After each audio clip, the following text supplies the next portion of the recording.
Well, hello everybody. Welcome back to another episode of We Watch Shudder. My name's JD. Who's here with me? It's Michelle. It's Michelle. It's always Michelle. Michelle, how are you doing? It is. Oh, that's a dangerous question. I know. And really, at any stage of the game, especially in the lives of folks like you and I and the struggles we deal with, but in this day and age, holy crap. So anyway, how you doing, Michelle? I actually had a very good day, though. Oh, like the that's first always one nice in a to while. hear.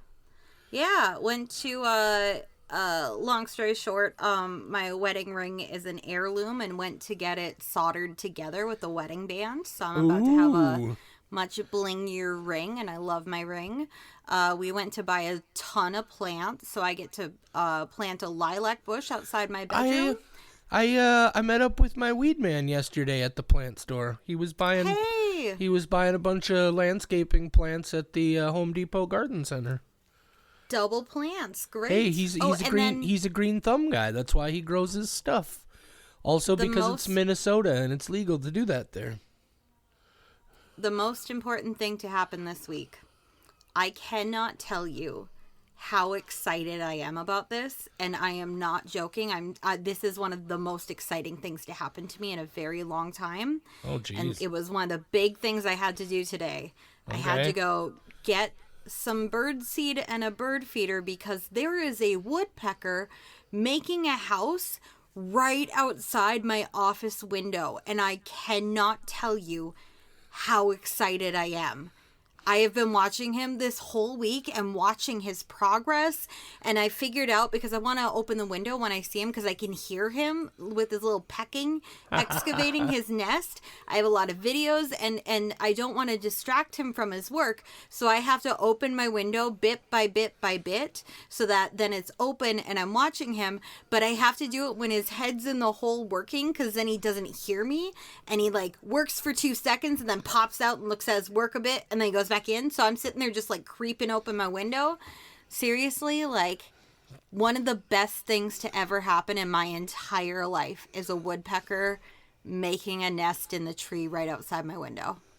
I mean, fair. Absolutely. I don't know that I would be quite as excited, but I like to live vicariously through bird watchers, because like they always like to like share pictures and videos and stuff of the birds they watch. And I don't want to put in all the effort, but I do like to see cool birds. So I'll send you some pictures of a downy woodpecker. And oh my God, this week, so this was like either late last week or earlier this week, I figured out like, oh my God, he's making a nest. He's not just communicating, or like he's excavating a nest, and started losing my fucking mind. And then a couple days ago, his girlfriend showed up. Oh, he's got a girlfriend? Yeah. So I'm like, oh my God, she's just there watching her man work. And there have been so many developments in the woodpecker saga going on at my house. I have a bunch of pictures. And then earlier today, I also saw a cardinal, and he was beautiful. Man, you're just having a birderific time.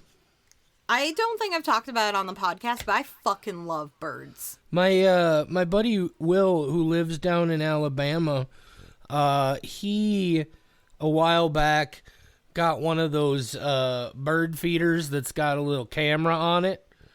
Yeah, and he became a real, like, that's the only place he does it, but wherever it is he lives, he gets a really interesting variety of birds. And I get to see all sorts of cool pictures of birds, and I love it. Oh, that's so great. When I go over to cat sit for my friends Sarah and Brock, they leave bird videos on while they're gone, so that when I'm not there, Stella can still watch birds. And we hang out together, and then I tell her what the different species are. And I explain them to her, and she doesn't care, but I care. It's our way of bonding over our love of birds. That's awesome. Yeah, so you're having a real good time, it seems like. Yeah, which is funny because I thought I was having a mental breakdown on Monday. Oh, cool. Or like last week as well. It was a really bad spot, but then this fucking woodpecker, like, I am getting nothing done because when I'm sitting in my office, I just want to watch him work. He's adorable. I think that's fair, though. Yeah. How are you, JD? Do you have a woodpecker? Any good pecker news on your end? No, Michelle. There is not, in fact, any good pecker news. Oh, that's disappointing. On my end. You're telling me. Anyway. No, things are all right. I say all right in the sense of, things are vaguely gestures towards things. They are what they are. Here's good news. Finally, because I got in to see a psychiatrist a while ago. Finally, this coming week, I'm going to see the person that I hope will be my new therapist. Finally. And I hope will also be the person who helps me dig deeper into figuring out exactly what my neurospicy situation is, where exactly on that particular rainbow what color I fall into. But so I'm kind of positive about that. Also, it's not been the most fun of times. I bought a car about a year or so ago, and there was a whole disaster involving it, and I basically feel like I got conned and cheated in a lot of ways by somebody that I thought I could trust. And then a week or so ago, I started having some trouble with the car again, and it made me think of that situation, and I got really angry again and made a really angry Facebook post about it. And it turns out the exact same day I made the really angry Facebook post about it was the day she died. And I felt like a real shitheel, because I'm still really good friends with her brother. Her brother played drums in the band that I did the Halloween thing with. I've known him for years. Thankfully, he's a very understanding guy, but now I've been thinking about death a lot again, which is always a thing that I spend too much time thinking about, and now I'm thinking about it way too much. But other than that, I guess... So, I did want to ask, because I saw your status that was very angry, and then I saw the status was gone, and you no longer delete all of your Facebook posts, so I knew it was deliberately deleted. And then did you also see the post that just said, "Woof, talk about feeling like a real asshole"? I had no idea. So the order of events was I saw your status, I saw a lack of status, and then my husband messaged me and basically told me what had happened. And I don't know how he knew, because he hadn't seen your status, but I think it's because he knows the brother you're friends with. And I think he had seen your status. He knows Will? But not comments or something. Yeah, he does. Oh, sweet. I don't know how they know, but they were both in the music scene, so. But then he messaged me, and then I went and saw your other status. So I did not know how it was revealed to you, but oh god, the brother here's how it was was revealed to me. I was just scrolling through my Facebook feed, and all of a sudden I see Will's post. He's like, "Oh, so because the person in question has been having some significant health issues for a while. That's all I'm gonna say about it. So it wasn't completely out of nowhere. But I'm just sitting there in Facebook land, scrolling through my feed. All of a sudden, here's a post from Will talking about how his sister passed away last night, that he made about an hour and a half after I made my post. And then I got 3 different messages from people that were like, "Oh, hey, did you know this?" And I was like, "No, of course I didn't know this." You should have been like, yeah, I did fucking know that. I am certainly a brash, angry guy on occasion, but I'm definitely not that guy who would. Anyway, that was so that's this as the time to post about it. Yeah, well, and that's like I said, it's weird because it's led to a lot of not just thoughts about death, but thoughts about my anger issues and that sort of thing, and how it's okay to feel certain things, but certain behaviors rooted in those feelings are not necessarily productive or useful. And I'm just really looking forward to getting in finally to get some professional guidance because, man, it's been way too long. So that's how I'm doing, Michelle. That's how I'm doing. I hope, just because it would be very funny, that you go to the therapist and they go, no, you're perfectly mentally well. You have no diagnoses of any kind. This is you are the base level. You are exactly where we want everybody to be. You are perfection when it comes to mental health. That I might snap and hurt somebody if that was the thing that happened.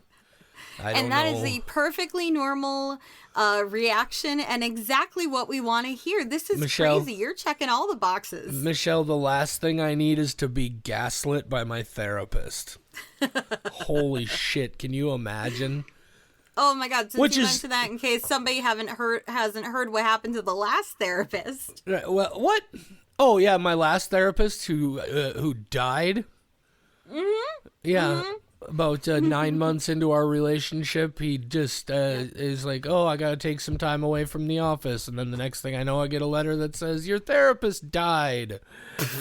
Fabulous. Well, the letter didn't say that he died. The letter said he's no longer with the clinic. And then I saw his obituary. So, it is what it is. Oh, that's so much worse. I'd want to know if my therapist died. Well, I did know that he died is how it was. So but I would expect them to tell me.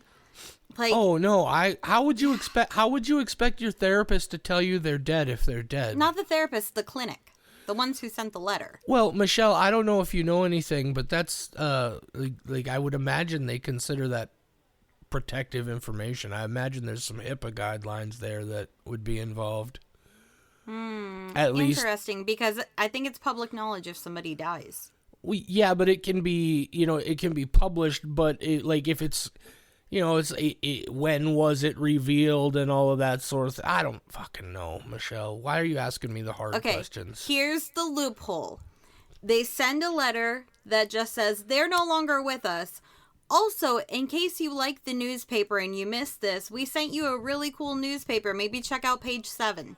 Well, it's also I don't it. remember the duration of time there was between the two events, so it's entirely possible that he was still alive when they sent that letter saying he was no longer with the clinic. So, Okay, hang on. What? Because my brain did not go, oh, he just left the clinic and then he died. They knew he was going to die and didn't do anything about it. So they sent the letter being like, oh, just so you know, he's not going to be with us by the time that this letter gets to you. I didn't think like, oh, he might leave because of his mental health. Instead, I went to, why the fuck didn't they do something? How did they know? It's a very good question, Michelle. Mm-hmm. It's a very, very good question. Yeah. All right. Okay. So that's how I'm doing. That's how you're doing. Frewaka. Frewaka. Frewaka. Waka. That's the movie that we're talking about today. Yeah. You probably knew that from the title of the episode that said Frewaka, which I guess is how you pronounce it. I did some looking, and everything I can find says, interestingly enough, maybe the first time ever that I've come across an Irish word that is pronounced pretty much exactly how it's spelled in our alphabet. Also, if you are participating in the We Watch Shudder drinking game that I've invented, take a shot, because JD once again reminded us that you probably saw the title of the episode that you are listening to. Michelle, well, you gotta look. My entire life is built on a Rube Goldberg collection of crutches, and every time you point one of them out, they start to collapse. At what point did I say that like it was a bad thing?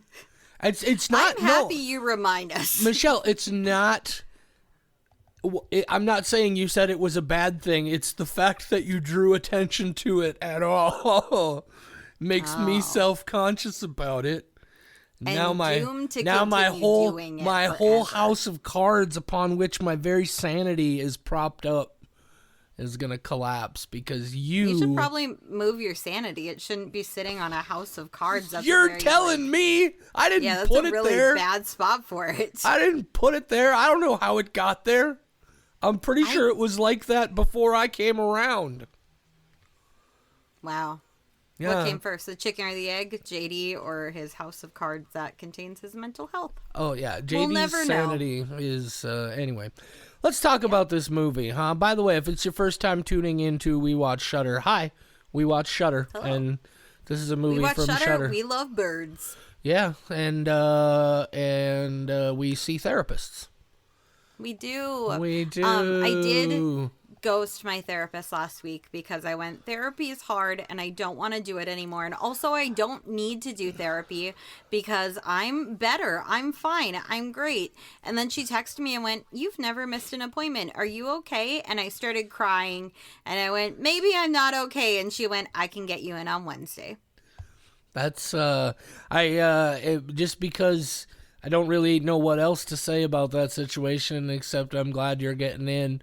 What I will say is it ghosting if you talked to them again, or did you just stand her up? I definitely tried to ghost her. So like it was an attempted ghosting. Your attempt was to never speak to that therapist again? Yeah, because that's where my mental health was. Oh, okay. Fair enough. I don't need therapy.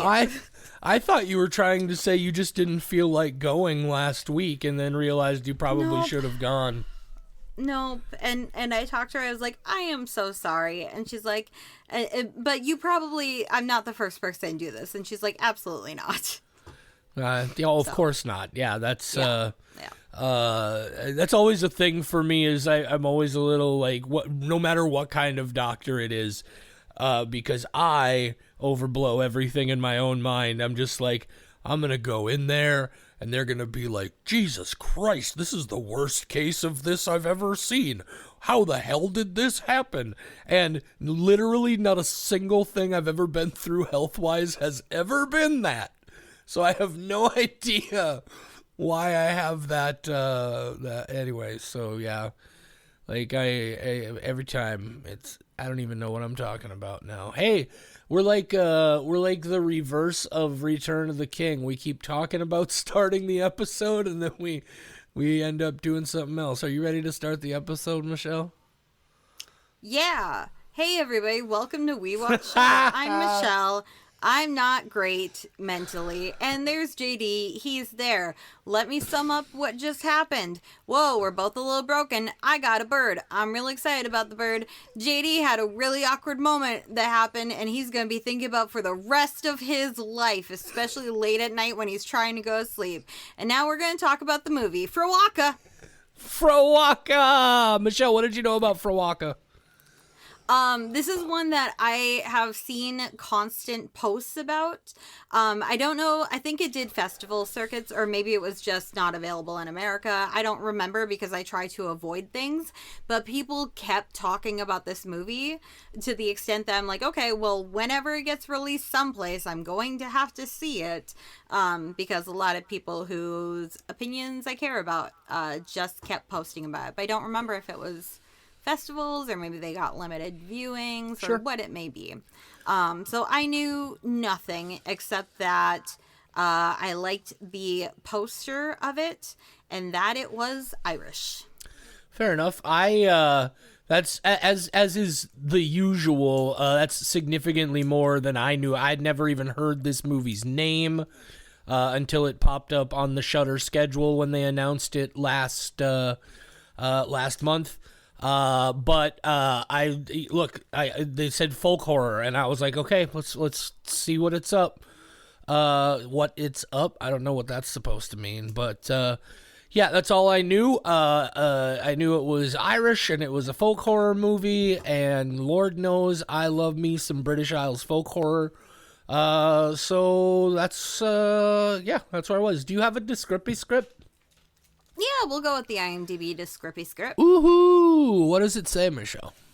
Frewaka, follow a student of nursing palliative care who is plagued by a trauma from her past that has a disorienting effect on her present, her relationship, her career, and her ability to function. Frewaka, 2024, an hour, 43 minutes.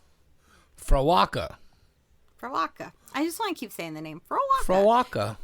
JD, would you like to tell us your thoughts on Frewaka? My spoiler-free thoughts specifically, Michelle?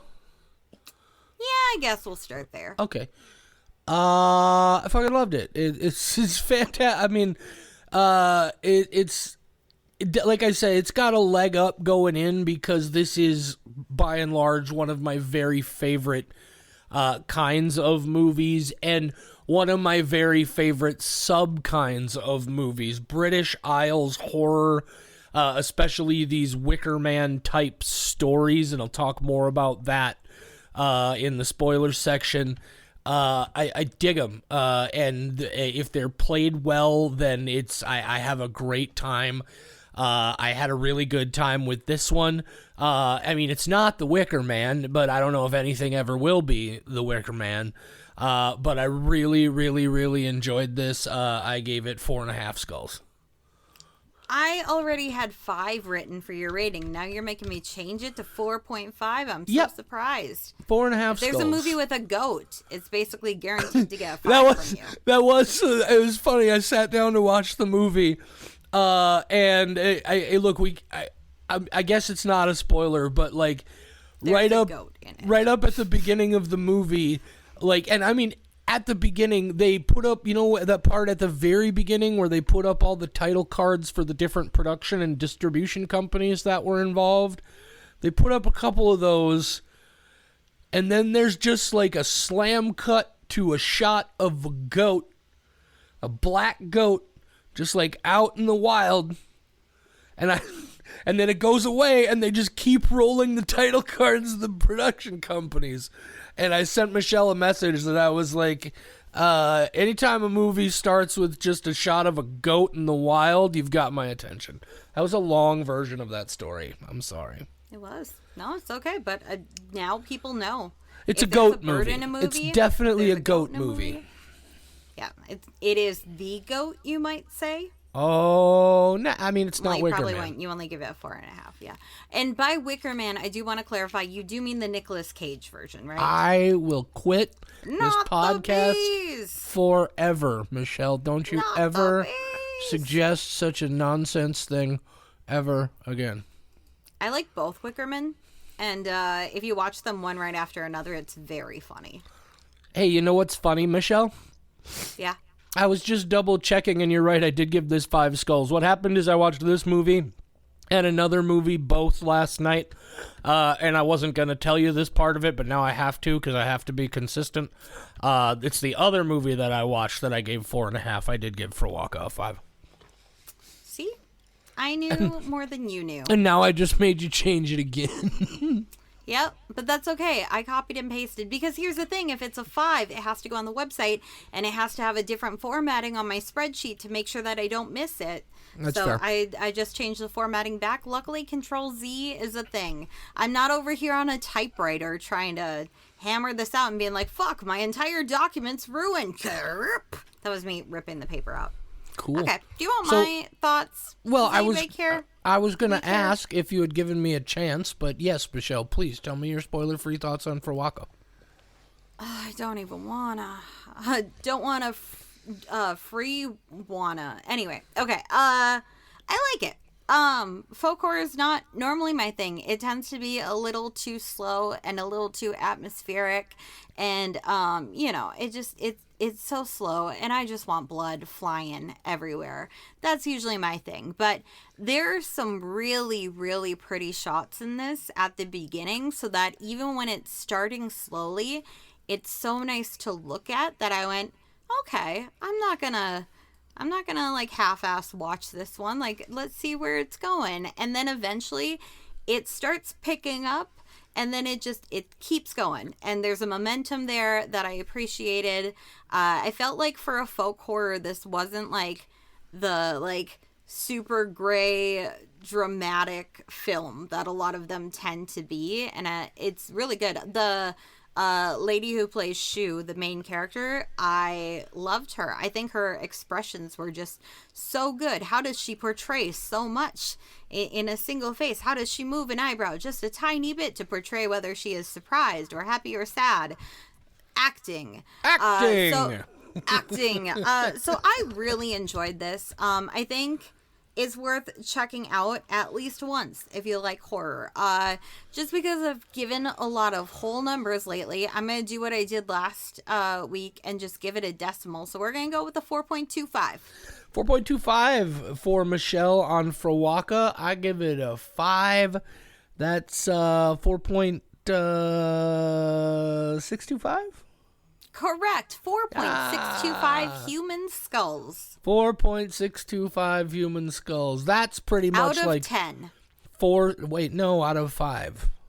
Oh, okay. That's like that I think is like 4 skulls and then a 5th skull with just the mandible removed.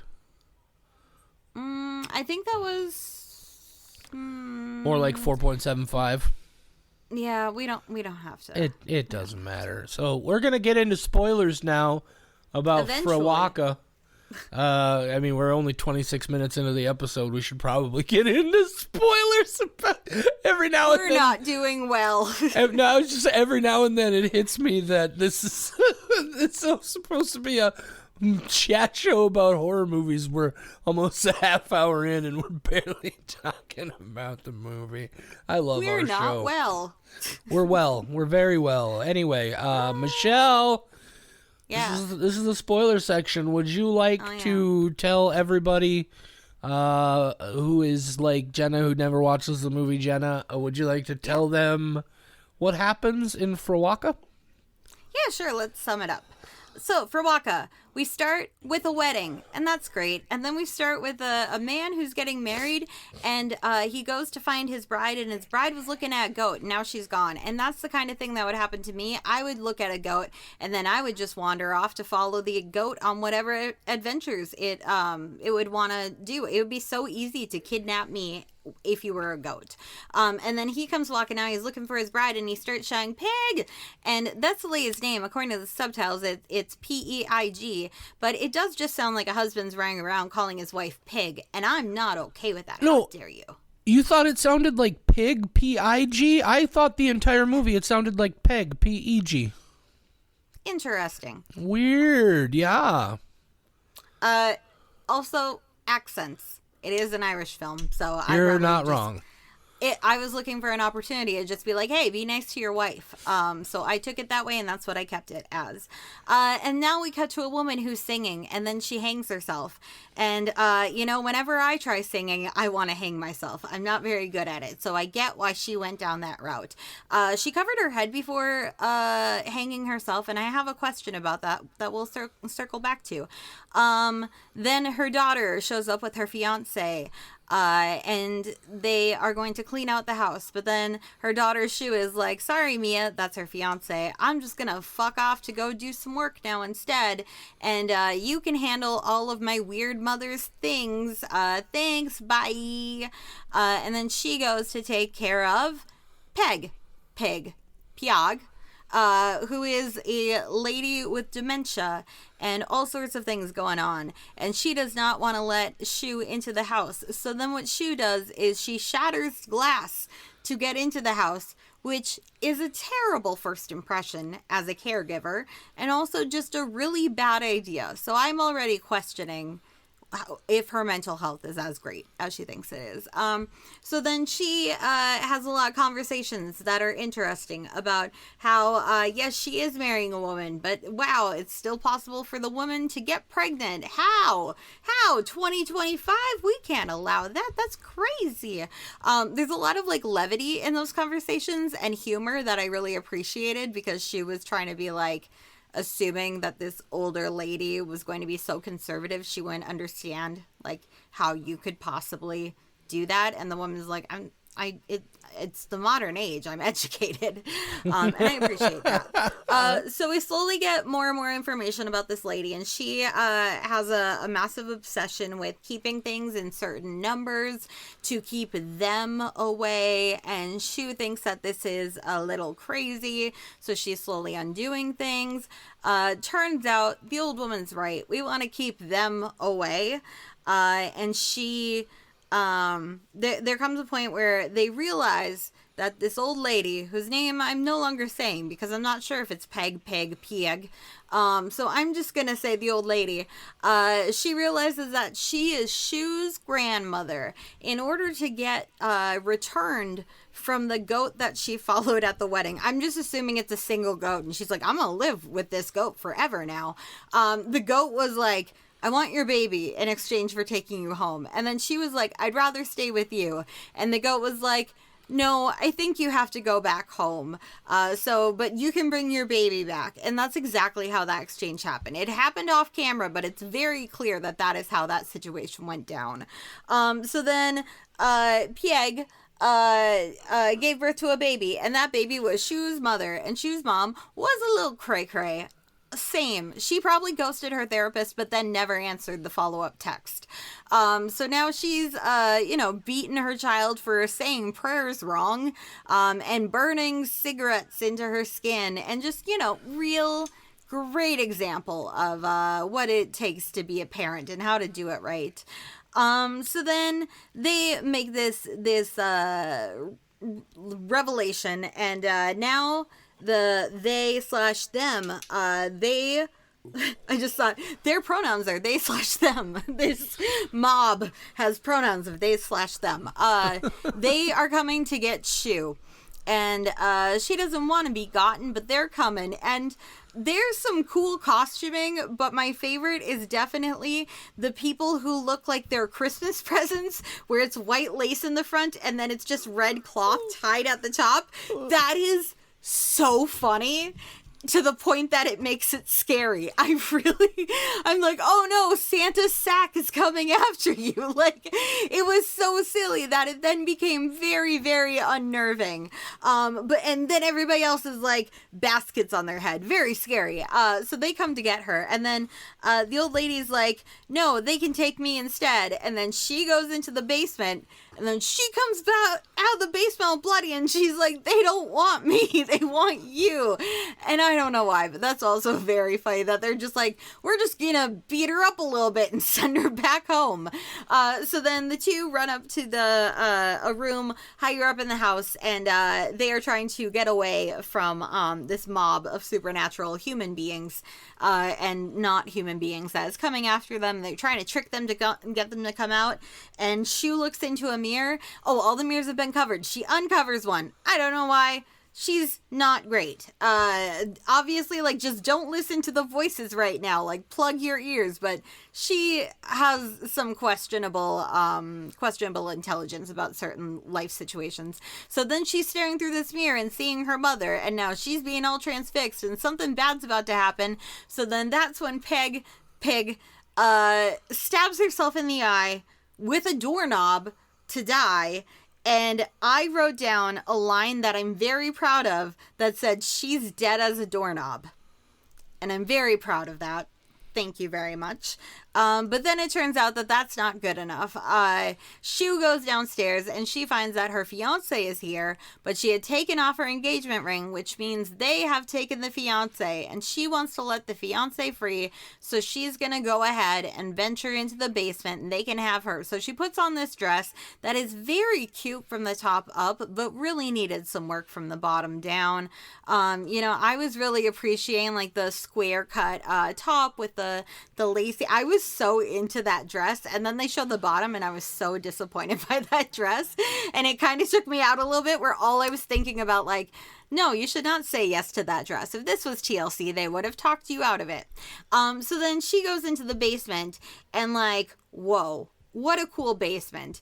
Definitely increases the house's value on the market, because if I knew that my basement had a jungle that then opened up into like this gigantic plains with mountains and stuff, like holy shit. Yeah, I'm gonna list that for a little bit higher and make sure to put pictures of that on Zillow. Beautiful house, beautiful thing. I wonder when they renovated that.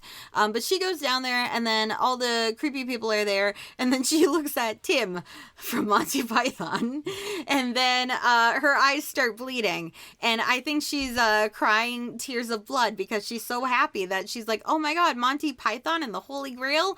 I love that film. And then the movie ends, but it doesn't actually end, because for once watched in a through the great credits. eon, I watched the credits. I had a feeling in mid-credits, you know that her fiance is about to make a bargain that she will give them her baby in exchange for Shu coming back. And you know that's all getting set up. I just had a feeling about this one.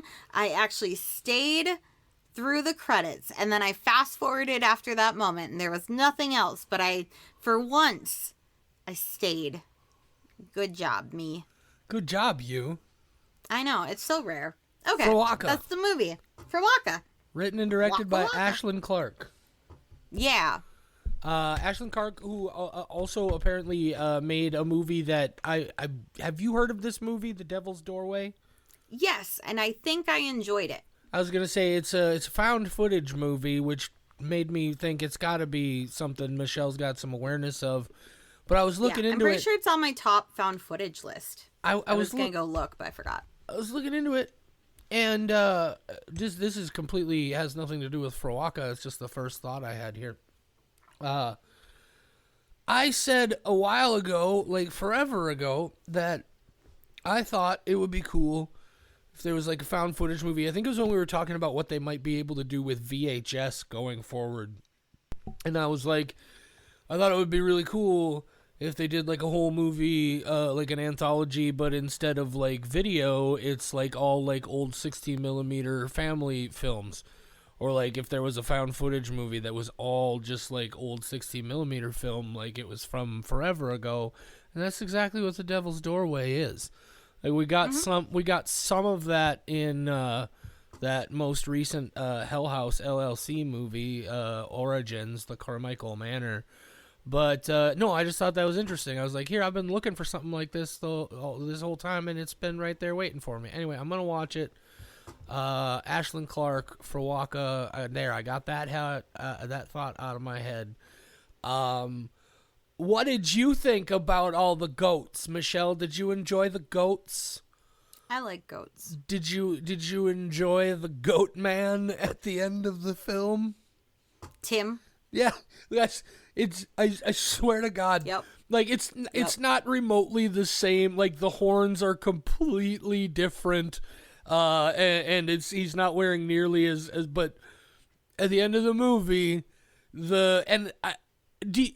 just quickly, do you think the idea is that the goat that we saw at the very beginning and that we see repeatedly throughout the movie that these weird townspeople are seem to be specifically minding, do you think that goat is the goat man at the end? I hadn't considered it, and I hope not, because goats are really great and humans aren't. And I would like that goat to just remain a goat. Okay, well, I mean, he was a pretty creepy goat, though. Yeah, that's great. I love that. I think he should just stay a goat. And then the man, Tim, he liked that goat so much he started dressing like him. And now they're best friends. Like, that's why they look alike. Because they are just, rubbing off on each other. Yeah, so and it definitely helps that not only is he wearing, he either has horns or he's got horns on a crown of some kind. But we see him from a distance up on the top of like a rocky hill. And if you've seen Monty Python and the Holy Grail, you can't not have the very first thing you think is like, oh, so this whole movie she's been being bewitched by Tim the Enchanter from Monty Python and the Holy Grail. Thankfully it wasn't enough to like, I love that kind of moment. right? At the end of a movie where it just builds to this one big moment and then it's just done, right? I like that with her bloody eyes and the dude up on the hill and the whole sort of thing here. It's the Wicker Man story, and these are some of my favorite kinds of folk horror movies. Somebody disappears or goes missing or something happens in a place, like a small town, a small remote location, and somebody goes out there to try and figure out what's going on, and it turns out the whole remote location is populated by fucking weirdos. And they're doing some weirdo shit, and stuff just goes bonkers. And that's what you get here. I loved it. I had so much fun with this. There's a lot of pretty stuff going on in this There is. movie. I mean, it's Irish Irish countryside, that sort of thing. I really liked that.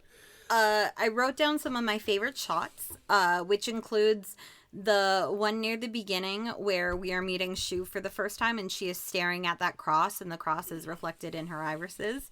Yeah. Thought that was really cool. Yep.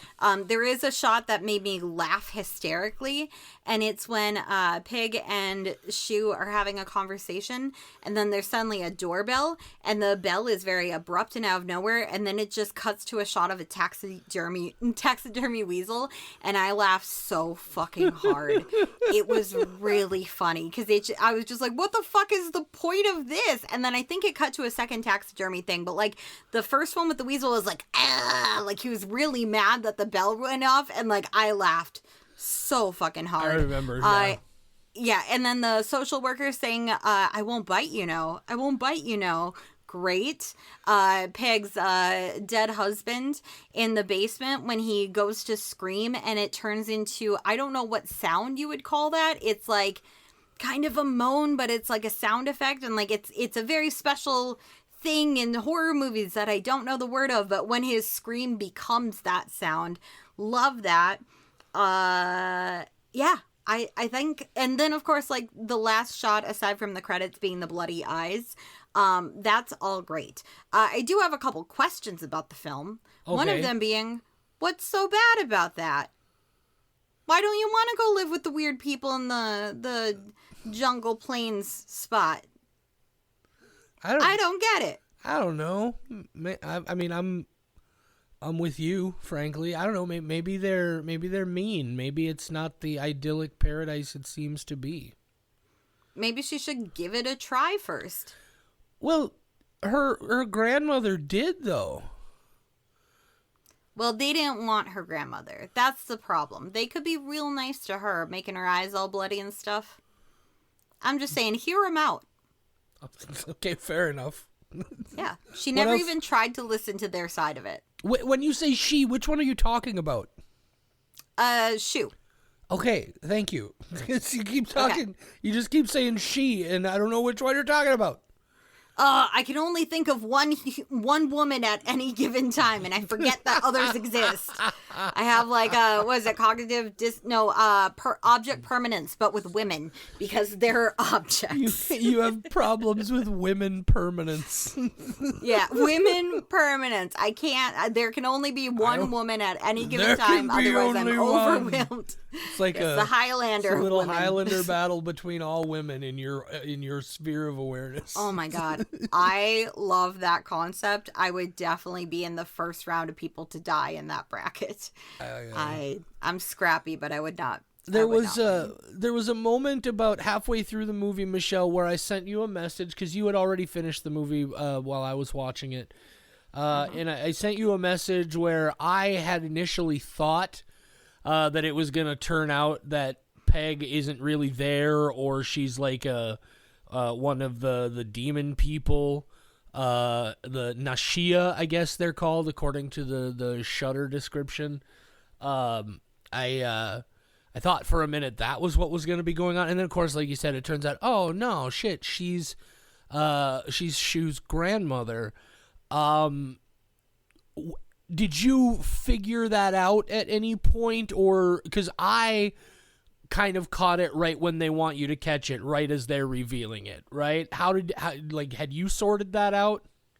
Had not sorted out even a little bit, to the point that when that reveal happened, I went, wait, what? And I went back 30 seconds just to make sure to, like, see the part where she's starting to look through the albums and stuff and make the connection, because I was so, like, I did not see that coming at all. So I had to go make sure, like, that is what just happened, right? Because the conversation continues without, like, I didn't have enough time to process that was dropped on me. So I had to just go back a little bit and be like, okay, yeah, okay, that is confirmed. Good. That seems like an important plot point. So now we can continue now that I know for sure. Yeah, I did not catch it early. No, and here's the thing: is this is definitely a movie that I want to go back and watch at least one more time, because in retrospect, what I like about this is I can think of at least a couple of very specific clues that I didn't realize were clues until I knew what was going on. They talk early on about I believe it was Shu's mom, Peg's child, being in or maybe it was Peg they talked about, but they talked about one of them being like either in an asylum or a Magdalene laundry. And I don't know what you know about the Magdalene laundries, but they were basically forced labor camps for undesirable women, like single pregnant women, promiscuous women, so to speak, people who were arrested for prostitution, that sort of thing. And I feel like, I don't know why, but I feel like for some reason, and then later on when she talks about how, like, she had to get married, you see, because, like, clearly she's saying I was knocked up, and it's like she knew that if they weren't married, there was, so it had to have been possibly the daughter, but I don't know. I feel like this is a movie where if I watch it a second time, there's going to be a ton of shit that I should have caught on to, and it's going to illuminate the whole thing a whole lot more. I'm glad you brought up Magdalene, yeah. Magdalene laundries, because I was, after this movie, I went to check out IMDb and be like, what else have these people done? You know, I always gotta go look it up. And The Devil's Doorway is also centered around Magdalene laundry. So I was like, this is just your whole filmography now. Yeah, and I think that's interesting because those are horrifying. It's a big thing for especially Irish women. Because it's a part of Irish Catholic history. That's really, obviously, a lot of people have probably never heard of it because it's Irish women's history, and God knows we got to make sure that we go out of our way to insulate the church and not give too much of a shit about things that happen to women. But yeah, if you've never done any reading or investigating about the Magdalene laundries, it's harrowing, but it's a good piece of history that you should know about. That it's good to know about. That's what I'm trying to say. See, I have a hard time thinking about it because that implies there's multiple women existing at the same time. And that's Jesus just a Christ. Concept that I can only think of two women existing at the same time, and I'm one of them. So, okay, fair enough. It's very difficult for me to imagine a world where there's others. I did that thing where I sat down and I tried to take notes through the movie, and then about halfway through when I really got engrossed, I just gave up because I was forgetting to write shit down. But there are a couple of things that I mentioned here. The one thing, you were talking about some of the shots here. There's one shot, and I don't remember specifically what happens, but Shu, is like you said, there's a lot of mirrors in this, but Shu is looking into a mirror, and we're seeing the mirror, right? Like, we're seeing over her shoulder and looking at the same reflection she's seeing. And then, like, something happens, and she either, like, squats down or has to turn around and leave. And there's just, like, a very light shadow of the horned man against the wall. Did you catch that? I did not catch that. Yeah, I don't remember exactly where it is, but it's just right there, just lightly in a shadow on the wall behind her in the reflection. is what I thought was just like a goat, and then obviously I understand now that it seems that it was the whatever the dude was at the end there. One of the shots that freaked me out that I haven't mentioned yet was when she's on the phone in the beginning with the social worker and you see the old lady creeping down the stairs behind her. I was so scared I just saw movement on the stairs, and The Exorcist has scarred me for life. And I was like, that old lady better not be crab walking down those stairs. Yeah, that's one of my favorite things in horror in general. It's one of the creepiest things to me that you can do.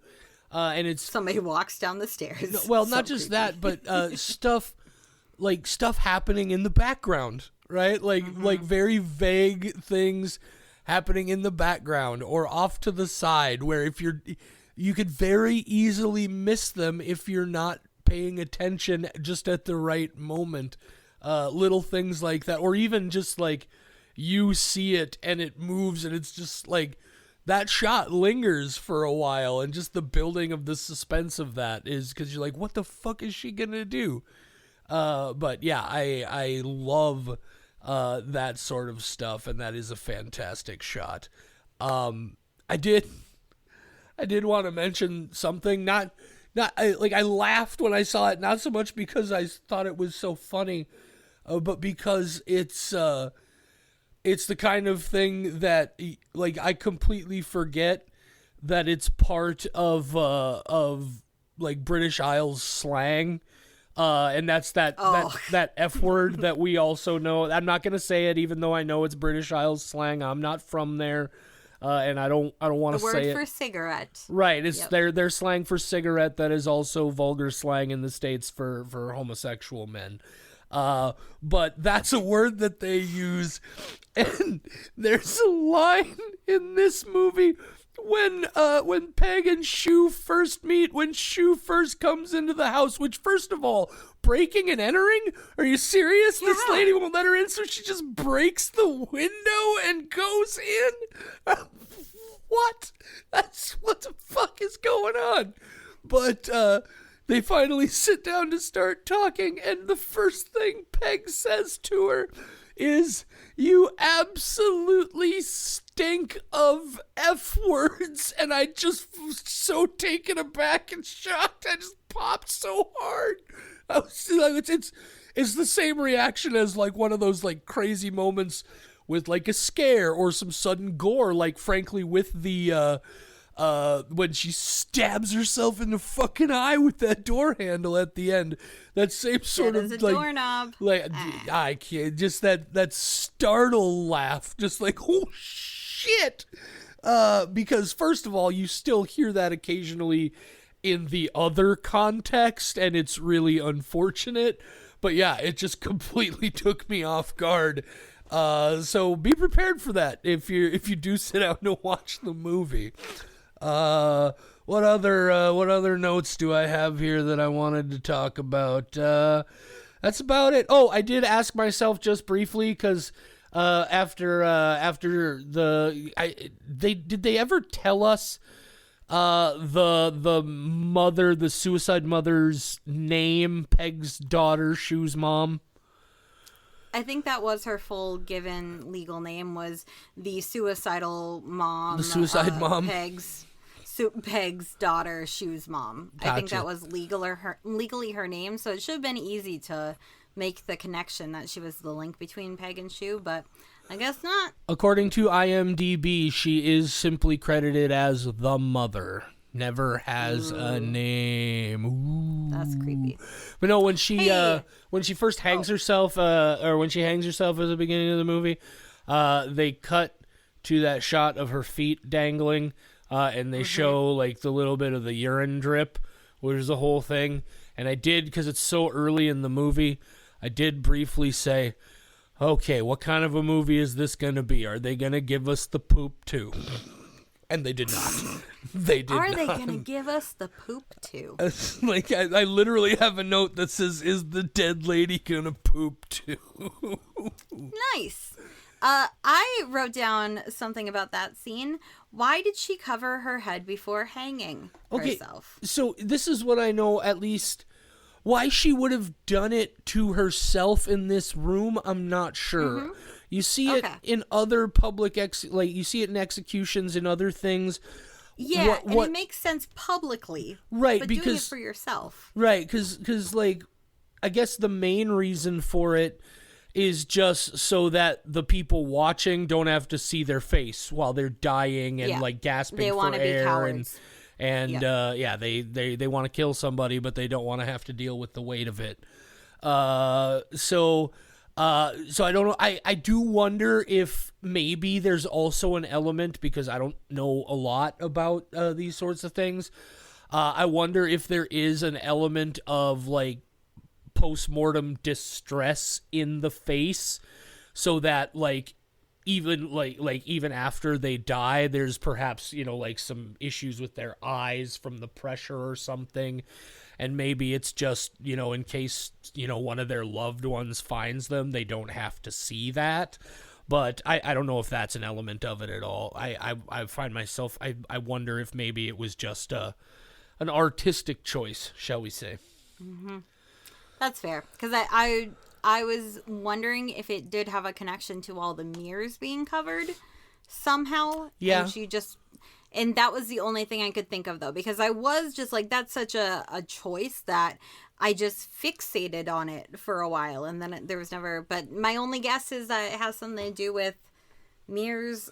But I don't know outside of that. I was just curious if there was like something I did not know. But I would not want a bag on my fucking head if I'm hanging myself. No, you can look at my face when you come in and find me. I'll put mascara on first. I'm going to get done up for my suicide. Obviously. If they're going to find me, they're going to find me looking like a 10. Wow. This is a thing we are talking about now on our on our show. So I guess I don't really have a whole lot more to say about the movie. I did really enjoy it. I thought it was really, really well made.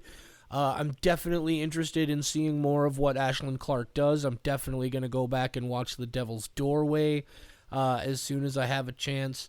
I really enjoyed this. I thought it was a fantastic movie, and I mean, as of right now anyway, it's going to be up there on my list of favorite movies of the year. I enjoyed it. Sweet. What else do you want to say about Frewaka? I really like that there are goats. The end. Cool. Hey, so we're done talking about Frewaka. You know what's awesome about being the co-hosts of a horror podcast is... Wait, there's benefits to being a co-host? Sometimes. It's not just fully work? Well, I guess mine is a benefit related to being a host. I think yours is a benefit just relating to people you know. But we both got to see cool movies today that we can't quite talk about yet. But we're going to have a real good time when we do get a chance to talk about them. Yeah. I'm actually kind of mad that I enjoyed the movie that I saw that I was not allowed to see. And I will never say what movie it was because I really want to talk about it. And now we have Michelle in review in 4 days and I can't put it on my list. And I'm very upset about it. That's right. There'll be an opportunity for us to talk about it eventually. And then you can admit it at that time because it won't matter anymore. I don't know what the statute of limitations is. So I'm never going to tell people that I saw it before I was allowed to. I can tell people what I got to see. I just can't tell you in what context or why I got to see it. But there's a movie making you know what? I shouldn't say. I'm not gonna say. Don't say it. They'll make the connection. Well, no, they gotta wait for it. I was gonna. Yeah, you're right. I'm not gonna say anything. Mostly, anyway, it's a great movie. I'm looking forward to getting to talk about that one more as well. Yeah. Isn't that exciting for you listeners? We're telling you that we've seen movies that we're not going to talk about.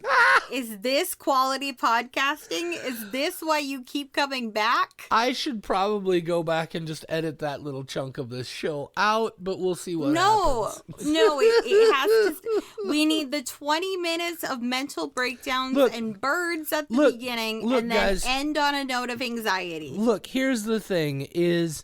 I have never been cool. And every now and then, when I get a chance to do things that make me feel cool, I like to primp up my feathers a little bit and do a little peacocking.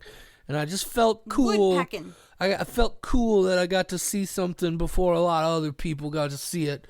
I'm sorry if it seemed like I was being a smarmy braggadocio. I don't like that the movie that I watched had various squelching subtitles that I cannot put on the website. You'll get a chance, Michelle. I know. The days are coming. Let's stop talking about it. What else do we need to talk about before we call it a night? Nothing. I just want to overshare, but I can't. I know, young drifter. I know. Hey, if you're listening in the Fargo-Moorhead area, June 21st, Darkest Day of Horror Film Festival at the Fargo Theater. You get all the information about it at ddhff.com. All-day festival passes on sale now. We do have our final feature film figured out. We'll be making that announcement here, hopefully, in just a few days. And I am going to go play Binding of Isaac. The Binding of Isaac. I used to see that name around, and I was like, this sounds like some sort of, like, weird, like 50 Shades of Grey sort of thing. And then it turns out it's just, like, a weird, like, kids game. No, it's not a kid's game. Oh. No, it's super fucked up. It's this kid whose mom says that she's going to kill him because God told her to, and he escapes into the basement and then has to battle monsters, and it's completely random every time you play, and you're battling poop monsters and aborted fetuses. And I just battled Mega Satan for the first time because I haven't played it in several years, and there have been some updates. And you're battling just all sorts of stuff. It is the least kids game out there, and it's one of my favorites. Michelle? Yeah. Did you not just say that the main character in the game is a kid? It is not a kid's game. I don't think you know what I was talking about. Okay. You don't get to define words for me, Michelle. No, you're absolutely right. I thought it was like... Look, here's what happened is I see cartoons and I'm like, oh, adults don't like that. That's a child's thing. No, it's one of the best games, but I made the mistake of trying to explain it to my therapist this week, and she looked at me for a while and then started making notes in her notebook. So I should probably not talk about Binding of Isaac. Look, the point I was getting at ultimately is I thought for sure that it was going to be some sort of weird BDSM sex thing, and it's not. Yeah. There's also BDSM sex stuff in it. But that's not like this. You know what? Never mind. Okay. Say goodnight, Michelle. Good night, Michelle.